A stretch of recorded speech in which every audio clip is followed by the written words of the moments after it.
name's Stace. Welcome to another Friday PIP, which is our Pinterest-inspired project. Today we are making a tinted mason jar, or a vase, or any kind of glass container you like. I went ahead and made mine yellow. You probably can't see it real well, but I put it next to a clear one. Hopefully you can see the difference in the color. Just a really slight tint to it. And we're going to make this by using Mod Podge and Stampin' Up! Re-inker, or you can use any kind of re-inker you like, or food coloring, or even probably acrylic paint. Alright, so I have a cup here. I'm going to go ahead and pour some Mod Podge in this one. And I tried it the exact way the instructions said.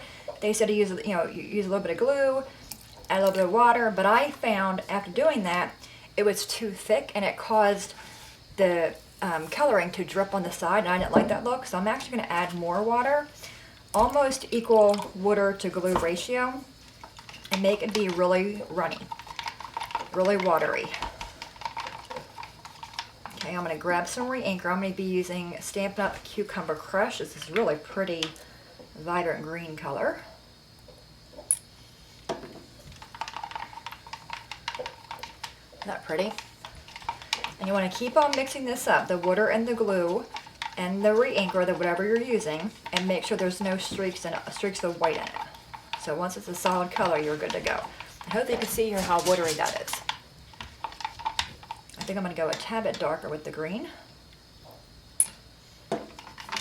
This is almost the same thing that we did when we did the Christmas in July series, when we painted Mod Podge and food coloring. We mixed those together. It's the same thing. So this is not permanent. This is on the inside of the jar. The minute you add water to it, the glue is going to react and of course break down. But I would fill it like I have here with beads and a little tea light candle wrapped in some raffia or some rocks on the bottom, an artificial plant. I just think it's a fun decoration. Alright, so I think we're pretty much green there. I'm going to clean this off with a paper towel. Alright, now what we're going to do, we're going to take this and pour this into our container. You can see here how runny, hopefully you can see there how runny that is. It's very, very watery. And we're just going to take this and roll it. Now, when I tried doing it the exact way they tried, I tried 3 or 4 times, and every time I was doing it, I was getting those streaks across the glass, and I didn't like it, the little drip marks.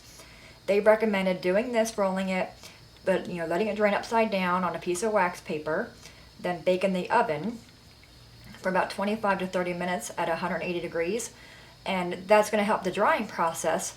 But I think it also, because it sat there so long, it caused it to streak. You can see, I'm going to pour it out. Hopefully you can see here. It's hard to get the good angle of the camera to where you can see how watery that is. I'm just basically turning it to cover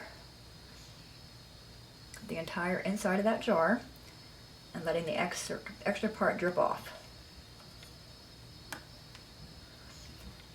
So how I did it with my yellow one, I think works much better because this is so watery. You can see it there. It's just really, really dripping. I'm going to let it kind of sit here and drip for a little bit. And I'm also going to shake it off some.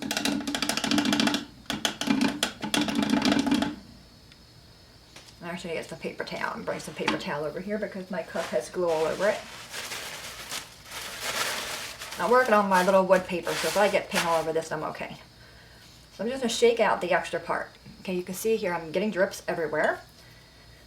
You can also take this outside on your, and it's only re-inker, so it's not permanent, and give it a good shake.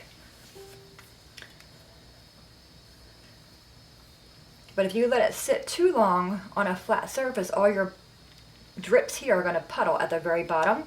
And you can see there, I have a little mark there. I'm okay with that. If you want to, you can go back in there and pour more back in. Okay, just to cover that part that I had that little mark in. Oops, I almost poured all that liquid on my desk. Just over here pouring. So you want to just, not necessarily shake it. I guess that was a bad word to use. Just let it sit. Let it drip out as much as possible. But and I would let it sit for a good 10-15 minutes upside down like this. I would get a cup. I have a little plastic cup over here. Just go ahead and let it sit like that. Let it drain and drip like that for about 10-15 minutes. But in the meantime, you want to bring it up every now and then and just roll it. Okay, so you want to twist it. This way you're not getting any of the drips. That's going to help the dripping. So just let it sit there. Like I said, 10 minutes, 10, 15 minutes until it's done dripping. But you'll want to go back every 3-4 minutes and pick it up and then just roll it around a little bit like that and let it go back. This way the dripping is not staying in one spot. We're going to let that go for about 10 minutes. Like I said, I'm going to rotate it every now and then.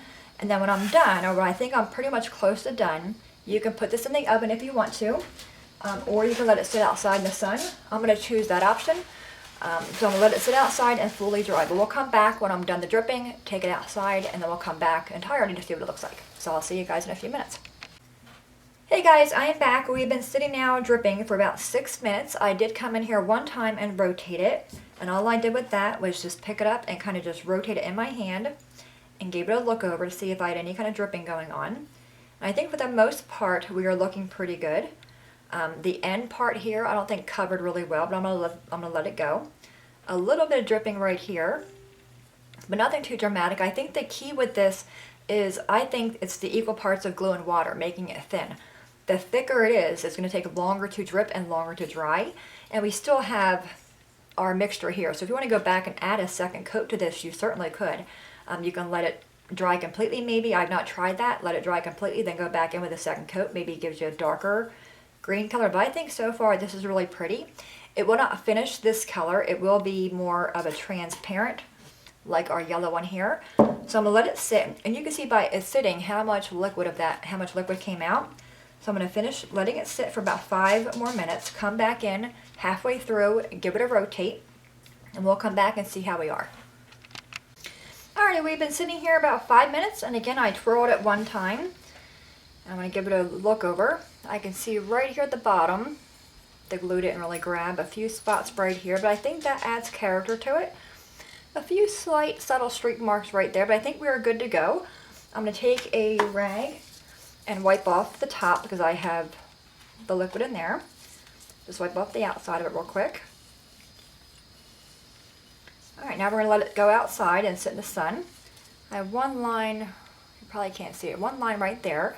So this is what the color looks like now. And again, after it dries, it's going to be really, really transparent. I'm excited to see what that looks like. That's kind of the fun part about it. So again, you can bake this in the oven, just stand it up like this, bake it in the oven for about 15-20 minutes at a 200 degrees. Or 180. You want to just a low temperature oven. But again, I would still come in there and maybe give it a little rotate every now and then. Because I do see in here, which you probably can't see, right at the rim, I see a little bit darker of a green color, letting me know that's not quite dry. So that may drip a little bit. But I think for the most part, we are good to go.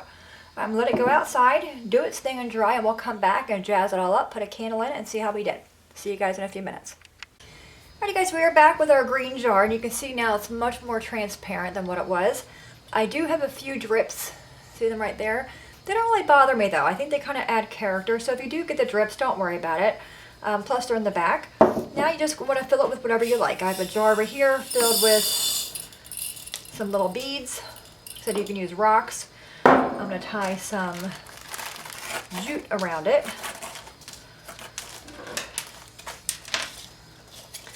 I'm going to double it up though.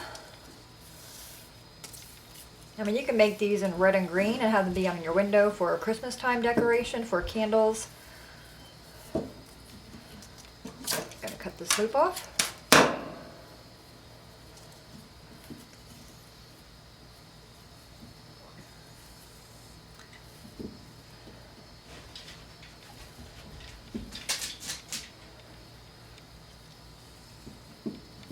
Okay, put that toward the front.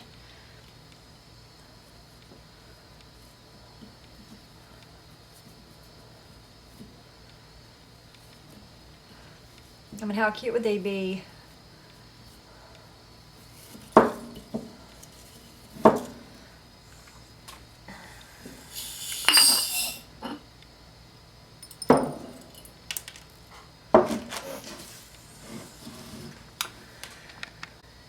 Alrighty guys, we are back about an hour later of it sitting in the sun. It's all dried. You can see it's much more transparent than what we started with, so it just has a slight tint to it. I do have some drips right there and a few right there, but that's not really going to bother me too much. I think it kind of adds character to it. I'm going to now take some jute rope or jute cording and tie a bow on it. I'm going to take this, I'm going to cut it in half.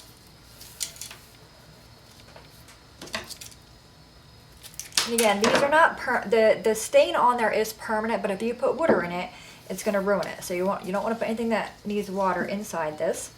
I think it's really cute with beads in it, or an artificial flower. Just a great place to add color to a room. Okay, tie this into a little bow. And fix them. I think these would be really pretty if you do red and green come Christmas time with candles in them, maybe a little ornament hanging off the front of it. All right, I'm going to trim all that off. Now I'm going to take some beads I have.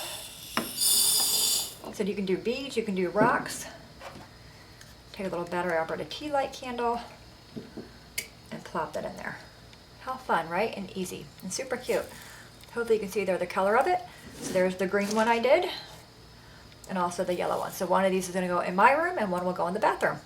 Any questions, guys, let me know. I think it's really fun, super easy. I think you can, the kids can get involved with it. But I do recommend, like I said, the equal parts of the glue and water. I think that does make a difference.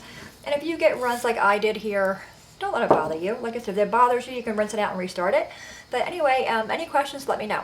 As always, thanks so much for watching. Have a great day, and I'll see you guys next time. Bye-bye.